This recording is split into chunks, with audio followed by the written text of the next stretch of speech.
औज़ुबिल्लाहिमिनश्शैतानिर्रजीम बिस्मिल्लाहिर्रहमानिर्रहीम। अस्सलाम वालेकुम डियर फ्रेंड्स। हम कर रहे हैं ग्रैंड क्विज़ की सीरीज़। मुझे बहुत ज़्यादा कमेंट्स मिले कि आप सारे क्विज़ के ऊपर भी जो है ना वो सीरीज़ जो है ना वो इसकी बनाएं, तो हमने वो सीरीज़ स्टार्ट कर दी। तो इसमें हम क्या करेंगे, छोटी छोटी वीडियो बनाएंगे। मैं पार्ट नंबर 1, पार्ट नंबर 2 और क्विज़ जो है ना वो 10-10 क्विज़ सॉल्व करेंगे। चलिए लेक्चर स्टार्ट करते हैं। सबसे पहले हम बात करते हैं कि आपके पास अगर RF का पूछा जाए, रिलेटिव फ्रीक्वेंसी का, तो वो किस तरह फाइंड आउट करनी है। देखिए उसने पूछा कैसे था, हम ये स्टार्ट करते हैं।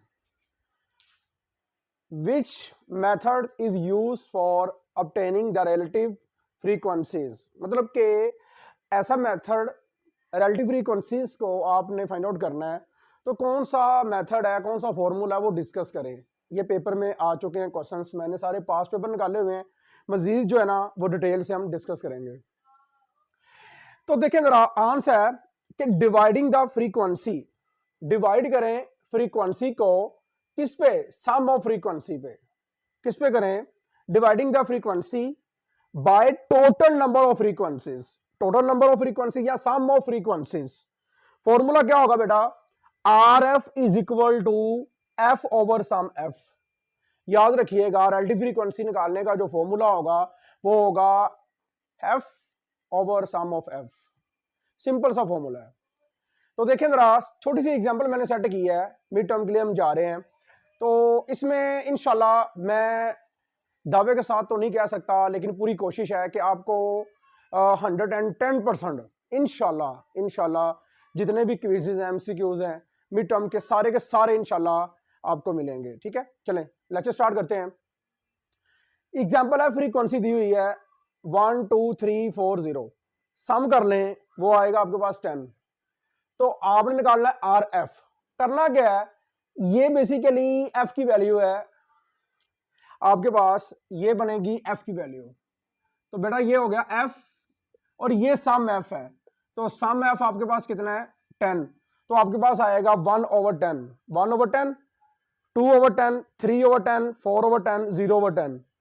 देन आप क्या करोगे, अगर हम सम करें RF का, अगर हम क्या करें, सम कर दें, तो आपके पास 10/10 आएगा, आंसर 1 आ जाएगा। याद रखिएगा, रिलेटिव फ्रीक्वेंसी का जो सम होगा वो हमेशा ऑलवेज 1 होता है, ये भी याद रखिएगा। कितने MCQs आपके क्लियर होने वाले हैं। नंबर 1, एक तो आपको थ्योरेटिकली उसने दे दिया, ठीक है, कि बताएंगे कौन सा मेथड है जो ऑब्टेनिंग द रिलेटिव फ्रीक्वेंसी किस तरह करते हैं। तो उसका जो आंसर है वो भी आपने थ्योरेटिकली ही दिया, dividing the frequency by total number of frequencies. ठीक है। अच्छा एक बात है, बहुत ज़्यादा बच्चे कमेंट करते हैं कि सर आप जो आपका स्टाइल जो है ना वो यूनिक है। देखिए मुझे ना किसी तरह की होने की ज़रूरत नहीं है, मैं किसी को कॉपी नहीं करता, मेरा अपना स्टाइल है। जट फैमिली से बिलोंग करता हूँ, आपको पता है कि जट को जितना भी समझा ले उसने मर्जी अपनी ही करनी होती है। तो मेरा अपना एक बेटा स्टाइल है बेटा, बेसिकली मैं कंसेप्चुअल जो चीज़ें आपको डिलीवर कर देता हूँ, लेकिन मेरा अपना एक स्टाइल है। तो इस स्टाइल को आपने एक्सेप्ट करना जैसा भी है, क्योंकि मैं इसे चेंज नहीं कर सकता, मेरा स्टाइल ही ये है। तो बेटा यूनिकनेस होनी चाहिए हर एक में, क्योंकि मेरी अपनी यूनिकनेस है, सरदार तनसीर अहमद, तो उसको मैं चेंज कैसे कर सकता हूँ। चलें लेक्चर स्टार्ट करते हैं। तो बेटा यहाँ पे थ्योरेटिकली भी समझ लग गई, बाय फॉर्मूला भी, RF is equal to F over sum F। तो मैंने एग्जाम्पल भी आपको करवा दी, और RF का जो सम होगा ऑलवेज 1 होगा, ये भी याद रखिएगा। Sum of relative frequencies is always 1, याद रखिएगा, सिंपल कॉन्सेप्ट है। आगे हम बात करते हैं कॉम्युलेटिव फ्रीक्वेंसी CF, ये कैसे निकालते हैं ये भी आपने देख लेना है। उसने पेपर में ये चीज़ दी हुई थी, पास पेपर में, कि सिर्फ 2 वैल्यूज दी थी और आगे उसने कह दिया CF बताओ क्या निकलेगा। तो CF कैसे निकालना है, पहली वैल्यू आपने वैसे लिख देनी है, फिर क्या करना है, जो पहली वैल्यू लिखी है ना उसमें आपने दूसरी प्लस करनी है। तो देखिए 1 + 2 कितना आएगा, 3। फिर आपको पास जो भी आपका आंसर आता जाएगा उसे आपने इधर प्लस करते जाना है। देखिए ये 3 + 3 कितना आंसर आएगा, 6। फिर 6 + 4 कितना आंसर आएगा, 10। 10 + 0 कितना आंसर आएगा, 10। अब याद रखिएगा कि आपको कैसे पता चलेगा आपका CF सही निकला है। तो लास्ट टर्म, अब देखो जरा ध्यान से देखना है, आपकी जो लास्ट टर्म आएगी ना ये वाली CF की, ऑलवेज सम ऑफ F आएगा, ऑलवेज सम ऑफ फ्रीक्वेंसी आएगा, टोटल फ्रीक्वेंसीज आएंगी, ठीक है ना, याद रखिएगा। लें जी, आपके कितने एमसीक्यूज क्लियर हो गए? यहाँ पे है तो एक ही था, लेकिन मैंने डिटेल से आपको करवाया सारा, और दूसरा मैंने सीएफ का भी साथ बता दिया, सीएफ कैसे निकालनी है। ये सिंपल से कॉन्सेप्ट है, याद रखने वाले हैं। चलें आगे हम बढ़ते हैं। सबसे पहले हम बात करते हैं कि यहाँ पे कोई भी क्वेश्चन आपको आ जाता है सिक्का टॉस करने वाला, तो याद रखिएगा आपके पास जितनी भी आउटकम्स हैं वो माइंड में रखनी है। आप सिक्का टॉस कर रहे हो तो आपके पास आउटकम्स कितनी बनेंगी? 2 हैं, हेड और टेल है।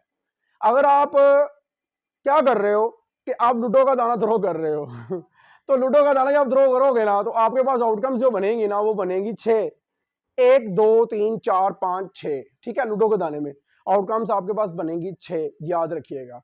तो आउटकम्स आपने माइंड में रखनी है, और आपने ये चेक करना है कि कितने टाइम आपने सिक्का टॉस करना है, आपने कितने टाइम आपने लूडो का दाना रोल करना है। बस ये माइंड में रखना है कि उसने कितना पूछा हुआ है आपसे, आपने उतना बता देना है। सिंपल सा कॉन्सेप्ट है। चलें बढ़ते हैं आगे। आज ये कॉन्फिडेंट आया ना, आपके कमेंट्स की वजह से आया, याद रखिएगा, क्योंकि मुझे बड़ा डर लग रहा था कि कैमरे के सामने पता नहीं मैं जाऊंगा, पता नहीं क्या फील करूंगा, कैसे कर सकूंगा। दोबारा कर रहा हूँ तो अल्हम्दुलिल्लाह बहुत बेहतर कर रहा हूँ अपनी तरफ से चलें जी, सबसे पहले हम बात करते हैं सिक्का टॉस करने की। When a coin is toss 3 time, तो याद रखिएगा ये आपके पास n इज इक्वल टू 3 है, n इज इक्वल टू 3 है, ये कॉन्सेप्ट है इसका। उसके बाद आपके पास आउटकम्स कितनी है इसकी आती है, हेड और टेल 2 है, मैंने डिटेल के साथ सारा लिखा हुआ है, देखिए जरा।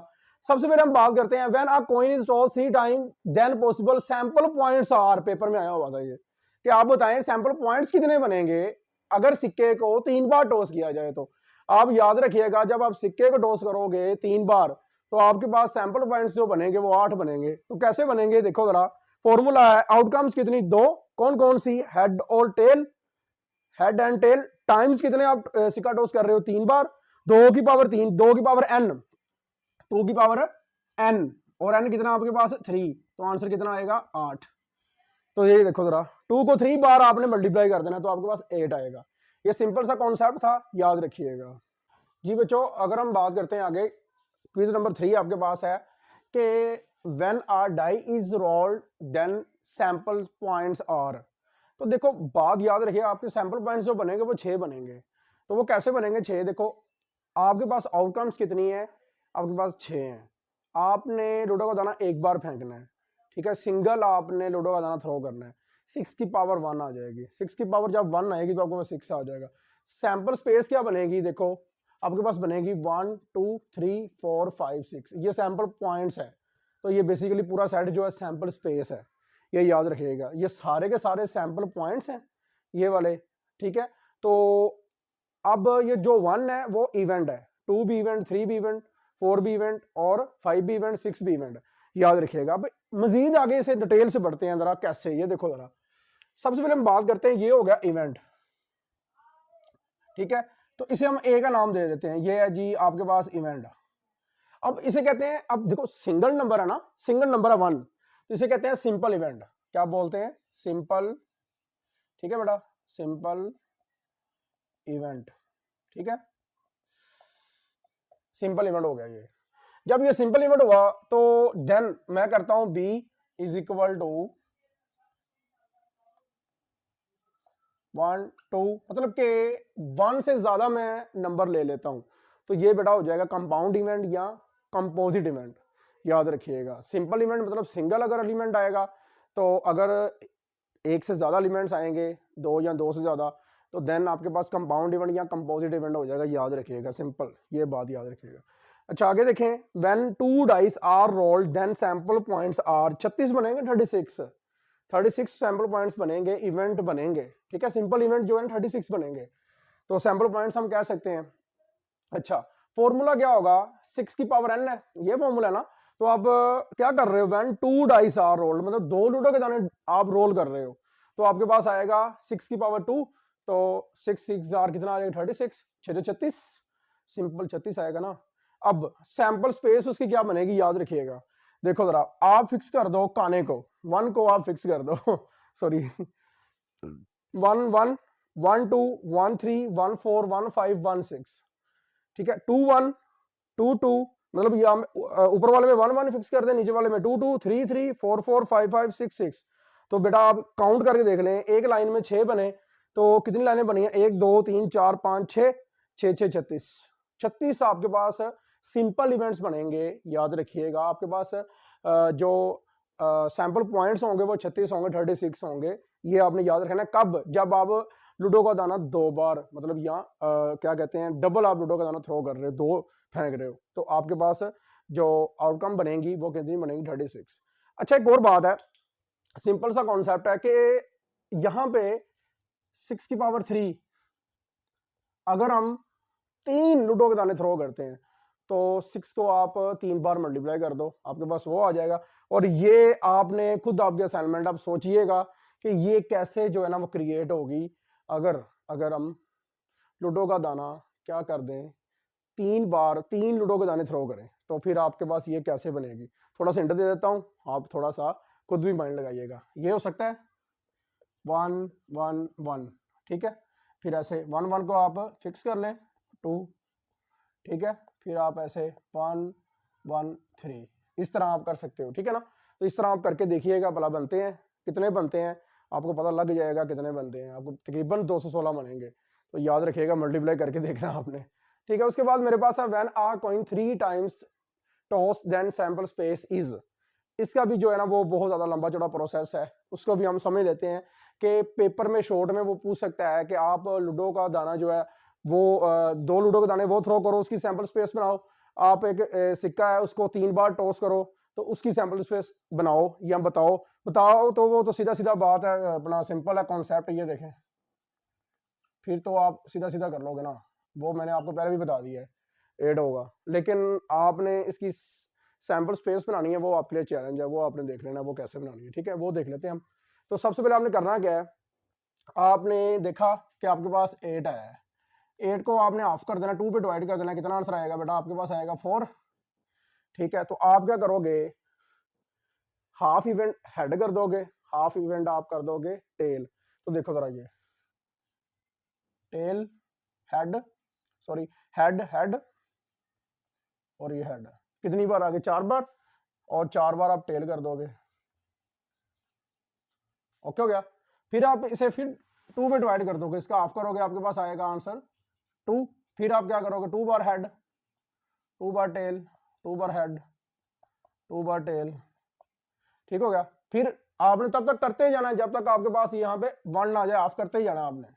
फिर 2 पे डिवाइड तो 1 आया, head tail head tail head tail head tail. अब काउंट करके देख लो आप, 1 2 3 4 5 6 7 8, 8 आ गए। अब आप इसे क्या करो, इसे आप एक सेट में लिख लो, S इज इक्वल टू, लिखो head head head head head tail, फिर लिखो आप हेड टेल हेड, फिर लिखो आप हेड टेल टेल, फिर लिखो टेल हेड हेड, फिर लिखो आप टेल हेड टेल, फिर लिखो आप टेल टेल हेड, फिर टेल टेल टेल। इस तरह आप 2 नंबर का ये क्वेश्चन आपको पूछ सकता है, ठीक है ना।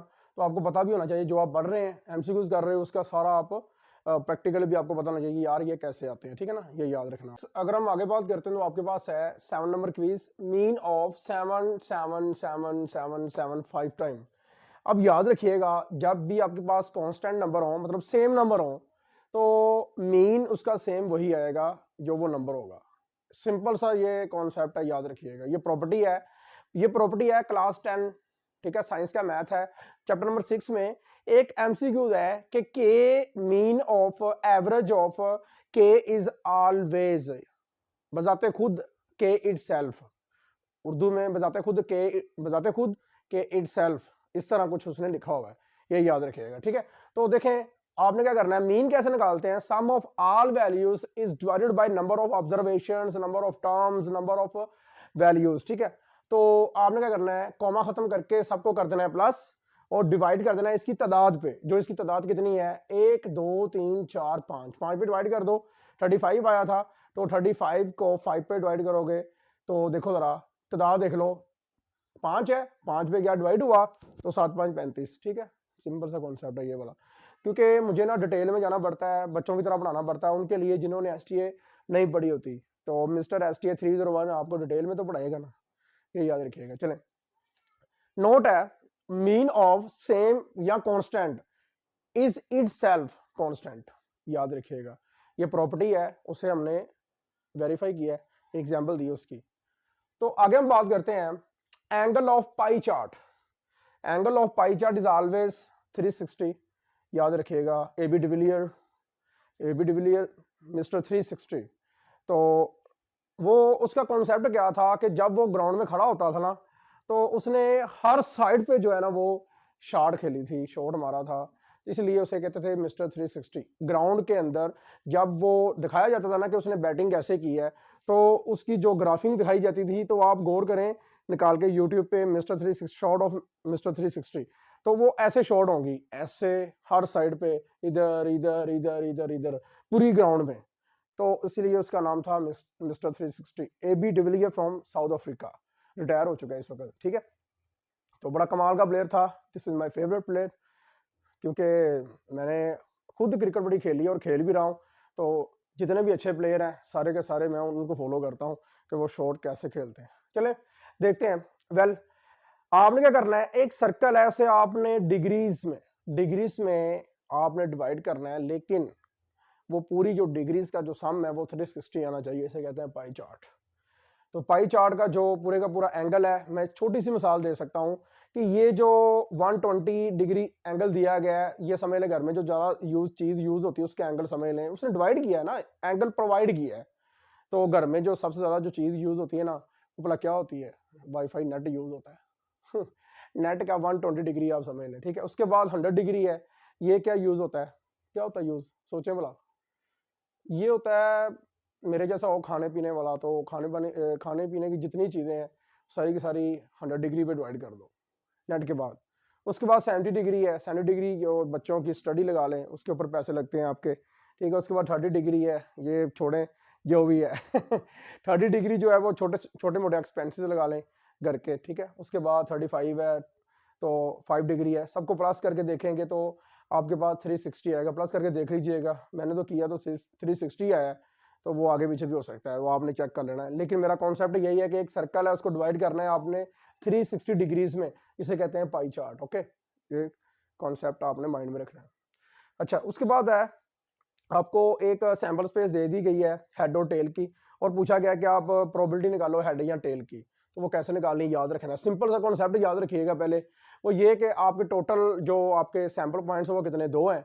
तो आपको हेड की पूछी है, तो यार बटे के नीचे 2 आ जाएगा, और हेड 1 है तो 1 बड़ा 2 आ जाएगा। हाफ चांस होंगे हेड आने के, सिक्का टॉस करोगे तो हाफ चांस होंगे हेड के, हाफ चांस होंगे टेल के। तो 1 बड़ा 2 आएंगे हेड के, और 1 बड़ा 2 ही टेल के आएंगे। तो ये देखो, मैंने थोड़ा सा मैथमेटिकली लिख दिया, लेट कर लिया कि आप हेड की प्रोबेबिलिटी पूछ रहे हो, हेड के कह दिया ए, तो नंबर ऑफ एस कितने आ जाएंगे, 2, और नंबर ऑफ ए कितना आएगा, ओनली 1।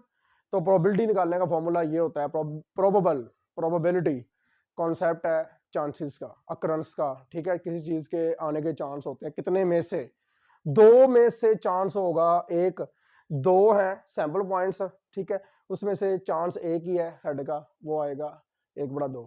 तो आपने प्रोबेबिलिटी कैसे लिखनी है, probability of A is equal to n of A divided by n of S is equal to 1/2। तो ये सिंपल सा कॉन्सेप्ट है। अब उसके बाद है फाइंड मीडियन। मीडियन होता है मोस्ट मिड वैल्यू, जो दरमियान वाली वैल्यू होती है, दरमियानी कीमत जो होती है, वो आपका मीडियन होता है। आगे वाला जो पार्ट होगा उसमें मैं जिसमें ये देखे ना 1 से 10 मैंने इसमें क्लियर किए हैं एमसीक्यूज क्विज आपके 11 से 20 उसमें करूंगा। उसमें मैं आपको इवन का केस बताऊंगा, ये ओड का केस कैसे करते हैं, इसमें हम ये डिस्कस कर लेते हैं। आपके पास वैल्यूज हैं 1 2 3 4 5 वैल्यूज हैं। डाटा इन ऑर्डर लिख लें, तरतीब के साथ लिख लें, डाटा को तरतीब दी है 2 5 5 10 10, ठीक है। मीडियन आपका 5 आया, कैसे आया, आधे नंबर एक साइड पे छोड़ देने, आधे एक साइड पे छोड़ देने। दरमियान वाला जो नंबर होगा, दरमियानी कीमत होगी, मिडिल मोस्ट वैल्यू जो होगी ना बेटा, वो आपकी क्या होगी, मीडियन होगी। याद रखिएगा दुआ में, ठीक है। तब तक के लिए अल्लाह हाफिज, मिलते हैं आपको अगले लेक्चर में। अल्लाह आपका मेरा हम नासिर।